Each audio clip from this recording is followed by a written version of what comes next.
Hello and welcome to UK Gaming Network's Top 5 Games of June 2016. I'm Zoidberg. It hasn't been a spectacular month for gaming, starting off with a lacklustre E3 and only a handful of decent new titles vying for our countdown. That doesn't mean that there weren't any games released, it's just that most of the good ones were older games on new systems or remakes. SteamWorld Heist arrived on PlayStation, Hard Reset came to the consoles, Resident Evil 5 got the remaster treatment, and the PS2 classic Odin Sphere was rebuilt for the PS4. None of these were eligible for the top 5 though, as only brand new games that we've played are included, not counting early access. So without further ado, let's find out what were the games that we enjoyed the most in the last 30 days. Number 5.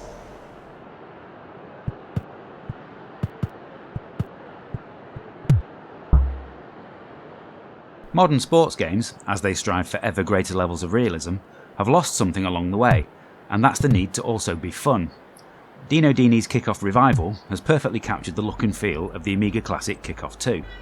It's a bit rough around the edges with missing features and a bare-bones selections of teams, showing all the signs of a game that was rushed out to coincide with Euro 2016, but none of that matters when you pick up the controller. If you've got a couple of controllers and a group of friends, then it's even better. Playing Kickoff with a joypad has always been a struggle in the past, but the analogue stick of the DualShock 4 has turned out to be the perfect replacement for my old zip stick. So yes, it might be unfinished, but even in this state it's the most enjoyable football game since the mid-90s, and we'd much rather pay £8 for this than over £40 for the latest FIFA.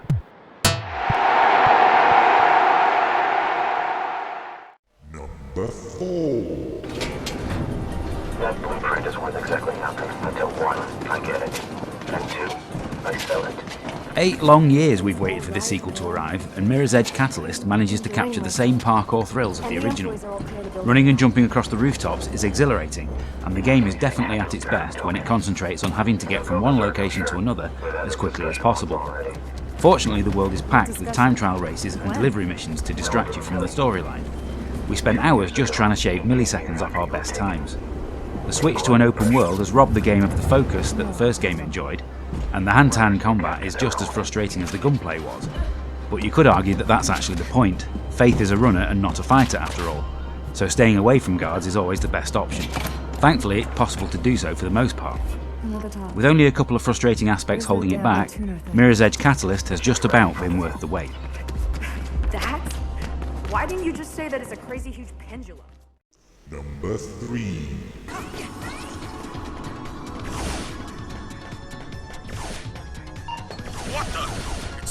The trouble with Kickstarter is that developers can make bold, outlandish claims long before they've even begun coding, and the latest game to fall victim of this is Mighty No. 9. If the Steam reviews are to be believed, then this is one of the worst games ever made.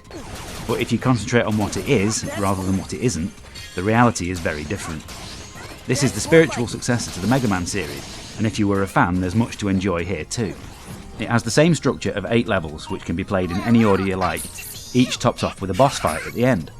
The levels are varied and challenging, and you only get 3 lives for each, having to start from the beginning if they run out, harking all the way back to the days of the SNES and Mega Drive with its level of difficulty.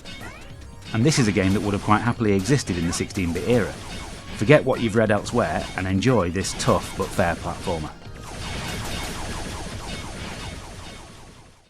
Number 2.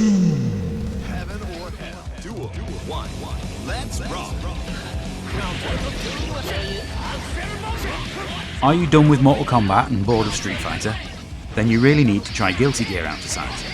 This 2D fighting series by Arc System Works has been the perennial underdog ever since the first game arrived in 1998. Thanks to some truly superb and bizarre character designs and a tight fighting system, it has endured and built up a dedicated following over the years. Revelator, the 16th game in the series, proves to be the best one yet. There's a huge number of play options available, but it's the tutorial and story mode that should be the first stop for newcomers. You'll need a good understanding of the characters and controls if you plan on taking the fight online, where you'll find one of the most unique and interesting lobby systems we've ever seen, allowing up to 64 players to spectate or fight at each arcade cabinet. If you like your fighting games, then you really owe it to yourself to seek this one out.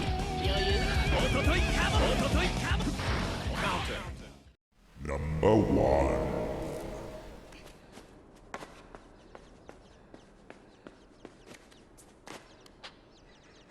Arriving just in time to take this month's top spot is developer Playdead's follow-up to Limbo. Despite being another 2D platform puzzler about a small child, this slowly reveals itself to be a completely different beast. Like the developer's first game, it's a dark and atmospheric title that's constantly surprising. It isn't scared to use its ideas once before discarding them, and has an incredible visual and audio style. The puzzles themselves are never too tricky that they impede your progress. You'll fail a couple of times on some, but the solution always reveals itself. And when death comes, it's swift, brutal, and without fanfare. To say you'll never see the plot twists coming is an understatement. And as it never explicitly explains anything, it's all open to your own interpretation as to what exactly is going on. This helps to keep your interest throughout the entire length, and you'll definitely want to go back and unlock all its secrets once you finish. And that brings down the curtain on our top 5 games of June. If you disagree with our choices, let us know in the comments below. Like and subscribe for more videos like this one, and we'll be back at the end of July with another top 5. Bye for now.